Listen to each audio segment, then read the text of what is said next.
Hey, how you doing? Bridget's here, going to speak about a certain subject that I almost guarantee not many people speak about when it comes to being on the mat as a higher belt. And I'm definitely going to say it's going to be ego. Ego and being vulnerable on the mat are one of the things that are detrimental to anybody trying to grow as a higher belt. You know, try to develop this skill early so you don't catch yourself being very ego driven when you're rowing. So, for example, when you're rowing with a lower belt, what ends up happening is we are so used to being in a dominant position that we do not allow ourselves to be vulnerable to getting put in a bad spot.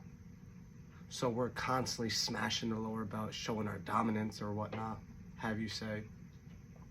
But how about allowing your ego to take a step back and really focusing on the technique of escaping, surviving, because that's what jiu-jitsu really is about: surviving the fight, surviving that position to live on, to go another day, so to say.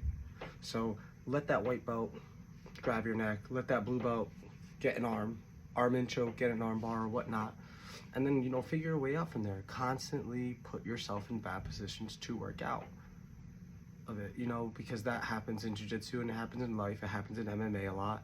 We always train the best case scenarios, but what happens when plan A and B go out the window? What happens if he just gets the best of you? He or she. You know, we have to know what it's like to be put in the pressure cooker and come out unscathed, or finding a way out of that type of thing, you know. So my biggest advice to growing a game is, you know, being vulnerable on the mat and putting your ego aside, man. Like, it's not gonna help you out whatsoever. Cool, you can pass everybody's guard because you're a dominant wrestler, but how about you play off your back? You know, how about you work the left side because the right side's so good?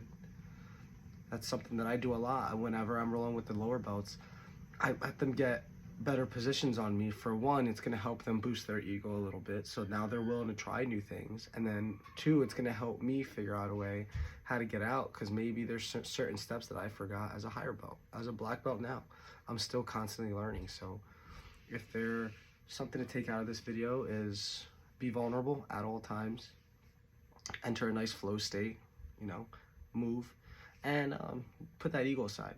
Guaranteed gonna help you out.